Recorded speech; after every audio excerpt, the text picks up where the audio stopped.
आपाही छुए कलिंग की धरती खून से लाल हो उठी। अपने सामने युद्ध भूमि में अनगिनत मृत्यु योद्धाओं, दर्द से चीख रहे सैनिकों, लाखों मांओं का विलाप, हजारों विधवाओं का रोना, छोटे छोटे बच्चों का बिलखना सुन अशोक का हृदय पिघल गया। अशोक करुणा से भर उठा। याद आ गई उसे देवी, याद आ गए उसे करुणा और मैत्री से भरे बुद्ध। अब वो युद्ध का परिणाम तो नहीं बदल सकता था, पर अपना मार्ग तो बदल सकता था ना। उसी क्षण उसने संकल्प किया, ये मैंने क्या कर दिया? इस महाविनाश का कारण मैं अशोक। अब मौर्य साम्राज्य में युद्ध की नहीं, धर्म की फेरी बजेगी।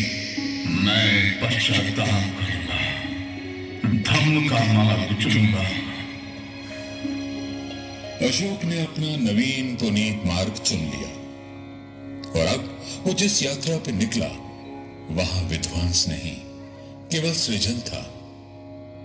अशोक की धर्म यात्रा प्रारंभ हो चुकी थी। वो उपगुप्त के साथ लुम्बिनी पहुंचा, जहां तथागत का जन्म हुआ था। फिर बोध गया, जहां बुद्ध को निर्वाण प्राप्त हुआ था।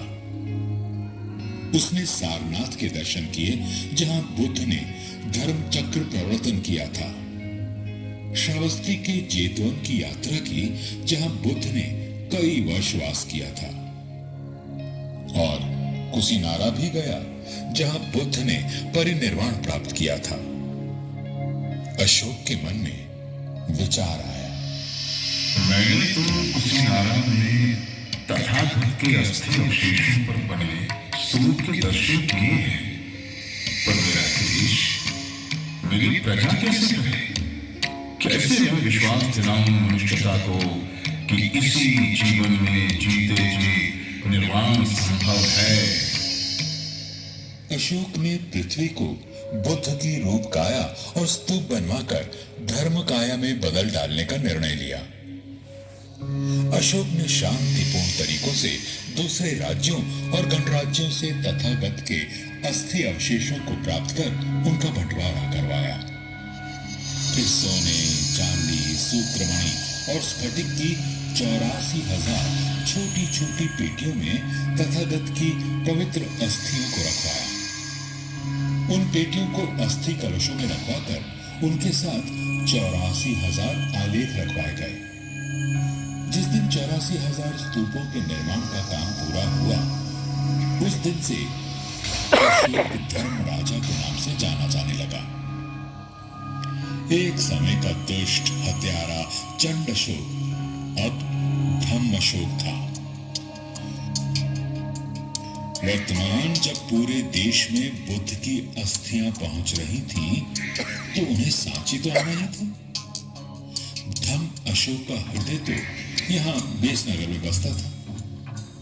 उनके प्रिय महेंद्र और संघमित्रा की मां, उनकी पत्नी देवी, किसी तपस्विनी, किसी भिक्षुणी की तरह बुद्ध, संघ और धन की उपासना कर रही थी। इसलिए सांची के स्तूप के लिए इस स्थान को चुना गया। देवी ने यह भिक्षुओं के लिए विहार बनवाया। अशोक ने यहां ईंटों का स्तूप बनवाया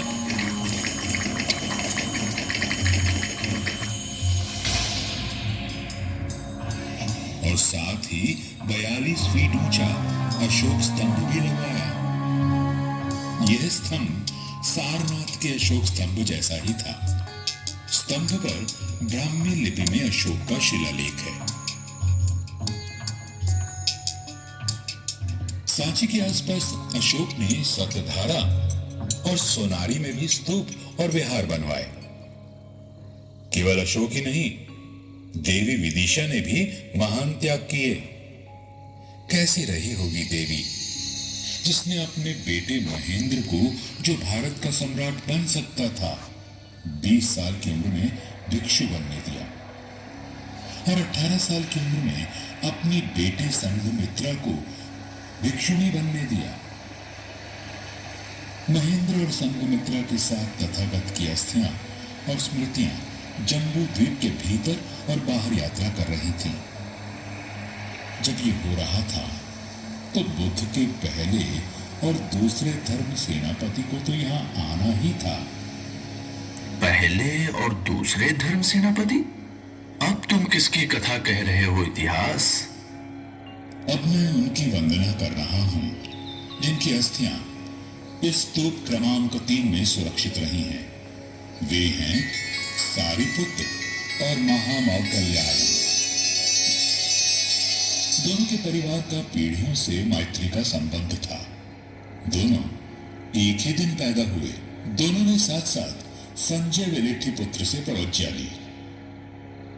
संजय विलिठीपुत्र के सिद्धांत से संतुष्ट न होने के कारण दोनों साथ साथ तथागत के पास गए। दोनों आयु में बुद्ध से बड़े थे, पर दोनों भगवान के परम शिष्य हुए। घर छोड़ने के 7 साल बाद पिता शुद्धोदन के बहुत आग्रह करने पर बुद्ध भिक्षु संघ के साथ कपिलवस्तु गए। वहां वे नगर के बाहर न्यग्रोध वन में ठहरे। पिता शुद्धोदन के कहने पर तथागत जब यशोधरा से मिलने गए तब उन्होंने सारिपुत्र और मौदगल्यायन को साथ लिया था। भिक्षु, मैं बंधनों से मुक्त हूं, पर यशो